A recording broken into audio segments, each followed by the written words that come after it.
special honor today to have our distinguished Lieutenant Governor, the Honorable Bill Bolling. Thank you, Jeff. Good morning. This is truly a day the Lord has made. Let us rejoice and be glad in it. What a wonderful day to gather together here today on the steps of the Capitol. Look, it's a pleasure for me to be here this morning with Governor McDonnell and Attorney General Cuccinelli, all the members of the General Assembly, other government officials, and each of you, citizens of Virginia. We come together here today to reaffirm our belief in God and our commitment to His principles of righteousness, and ask Him to continue to bless our nation and direct our path, as He has so faithfully done for the past 235 years. Now, you all know that this is a challenging time for our nation, and it's a challenging time for our state. But the American people, and Virginians more than most, are no strangers to challenging times. We've faced challenges many times, and each time we've overcome these challenges in large part because of the blessings that have been bestowed upon us from above. Blessings oftentimes not deserved, yet freely given. Governor Haley Barbour of Mississippi has a quote that applies to so many things in life. Governor Barbour has been quoted as saying that in life and in public service and in almost every other endeavor, the main thing is to remember that the main thing is the main thing. Now think about that. I like that quote, but the question remains, what is the main thing? Well, for our nation, we have to look no farther than our founding fathers to determine what they thought the main thing was.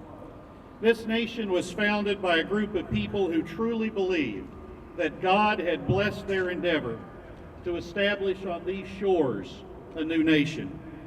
They believed that faith in God would make America a great nation, and so it has. And they knew that America would remain a great nation only as long as she remained a faithful nation.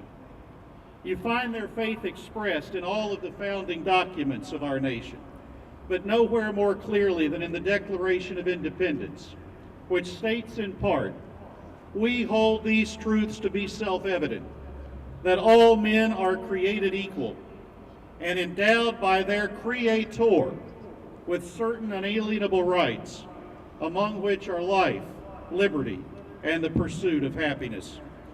These words, which Stephen Lucas in his book Justifying America called one of the best-known sentences in the English language, clearly show that our founding fathers believed in deity, their Creator, as the source of the fundamental truths and rights of our time. In his book, American Creation, Joseph Ellis called these words the most potent and consequential words in American history.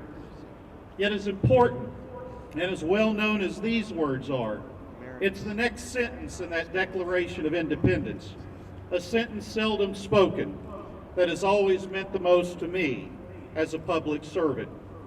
We hold these truths to be self-evident, that all men are created equal and endowed by their Creator with certain unalienable rights, among which are life, liberty, and the pursuit of happiness. And this is the sentence I want you to listen to, that to secure these rights, governments are instituted among men. I want you to think about that. The importance of those words cannot be mistaken. In these words, our founding fathers clearly asserted that governments were instituted among men to secure the rights that a sovereign God had ordained. In an odd way, but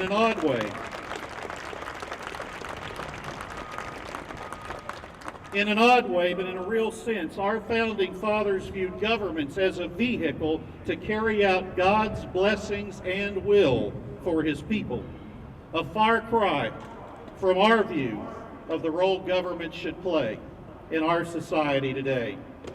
So in light of these facts, it is more than fitting that we gather together here this morning on the steps of our state capitol to participate in this Call to Prayer Day ceremony, to reaffirm our belief in God and our commitment to His principles of righteousness, and to ask for Him to continue to bless our nation and direct our path. It was in this same spirit that God spoke to Solomon so many years ago and gave him direction in helping the nation of Israel find their way in the midst of some great troubles for their nation. Who can forget Solomon's words, God's words to Solomon? If my people, who are called by my name, will humble themselves and pray, seek my face and turn from their wicked ways, then will I hear from heaven, forgive their sin, and heal their land. God's direction to Solomon started in a simple way. It all started with prayer.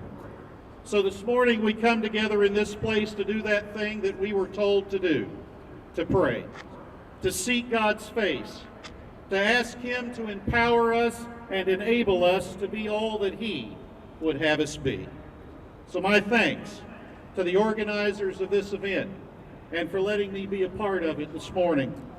May God continue to bless you in your efforts as He continues to richly bless our nation and our state.